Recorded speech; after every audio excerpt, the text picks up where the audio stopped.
Iowa Mom. I've got all these steaks that I learned how to cut up from your last video, but now I need to know how to cook them. Can you show us how?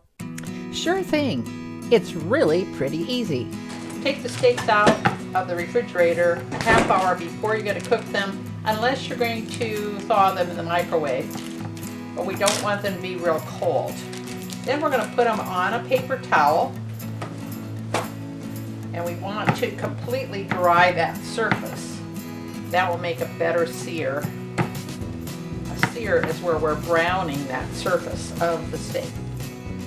This step is really important so that your steak will be ready to sear. Let's heat up our pan. Okay, I'm going to make it about medium high.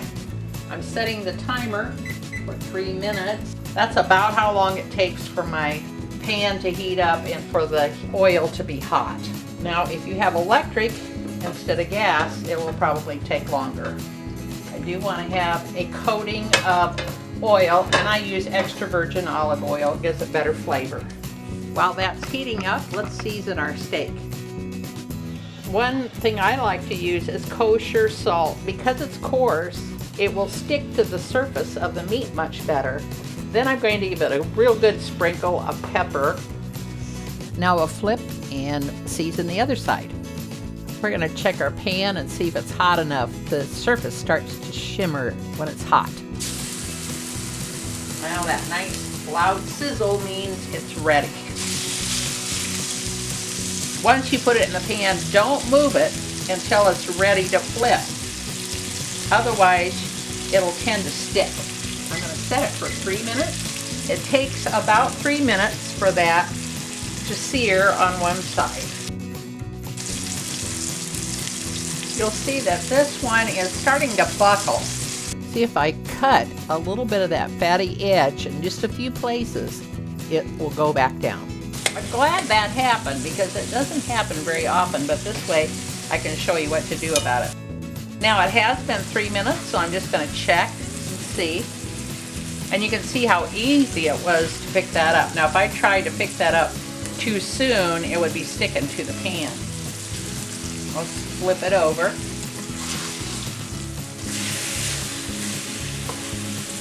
Alrighty. Now we're going to set it again for another 3 minutes. Your timing may vary according to your stove, your settings. And meanwhile, we're going to get the thermometer ready so we can test the temperature. You can see the red juices coming up. That means it's about a medium. Let's see if it is. We're going to take its temperature. According to the USDA, 145 is what it should be to be safe. Okay, this is more like 135. Just let it cook a little bit longer, as long as it isn't too brown. If the steak is fully browned on both sides, but it needs to cook longer to get it to your desired doneness, add a couple tablespoons of water, turn the heat down, put the lid on, and set the timer for another 2 minutes. Cook it and test it again until it reaches your desired temperature. Well, what this does is it cooks the inside of the steak without burning the outside of the steak. It will be almost like an oven effect. We're going to test this again. Okay, now it's up to the temperature I want. Now, to get rid of the red juices there, we're going to turn the temperature back up, flip it over, and cook it for just a few seconds.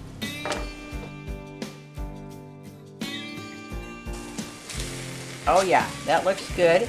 If you'd like to make gravy with those juices, check out my video on quick and easy gravy. Let the steak rest 10 minutes before serving. This allows the juices to distribute evenly throughout the meat. This is Lena Shea, an Iowa mom. Thanks for watching. If you'd like to see more of my videos, go to youtube.com/@iowamom. Then click on the video tab for a whole list.